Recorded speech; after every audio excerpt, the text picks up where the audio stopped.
यौम आज़ादी करीब आते ही कराची में जश्न आज़ादी की तैयारियां जोर पकड़ गई हैं। शहर के बाजार सब हिलाली परचमों, झंडियों और बैजेस से सज चुके हैं, जबकि बच्चों और नौजवानों में भी 14 अगस्त का जोशो खरोश नुमाया है। शहरियों का ये कहना है कि आज़ादी की खुशी मनाने के साथ मुल्क की तरक्की और खुशहाली के लिए अपना अपना किरदार अदा करना ज़रूरी है। देखेंगे हिमायत खान की ये रिपोर्ट। सब्ज हिलाली परचम, झंडिया और बैजिस कराची के बाजारों में जश्न आज़ादी का रंग नुमाया होने लगा। 14 अगस्त की आमद से कबल शहरियों की बड़ी तादाद कौमी परचम और जश्न आज़ादी से मुतालिक दीगर आशिया की खरीदारी में मसरूफ है।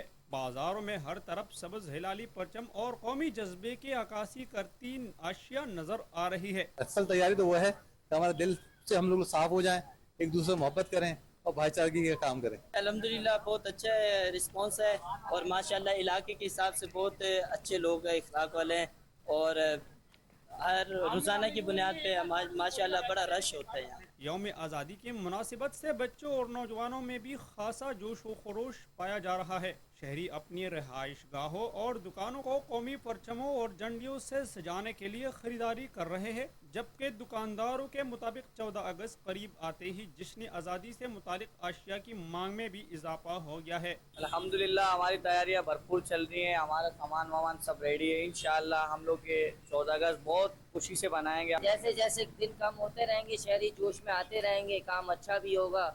इंशाल्लाह कुछ भी नहीं बचता, हर साल हम जो बचता है वो इधर ही बांट देते हैं। आज़ादी की खुशी मनाने के साथ हमें अपने मुल्क की तरक्की और खुशहाली के लिए भी अपना किरदार अदा करना चाहिए। पाकिस्तान की बेहतरी के लिए हर शहरी को जिम्मेदारी का मुजाहरा करना होगा। कैमरामैन अहमद अली के साथ हिमायत खान, 5 न्यूज़, कराची।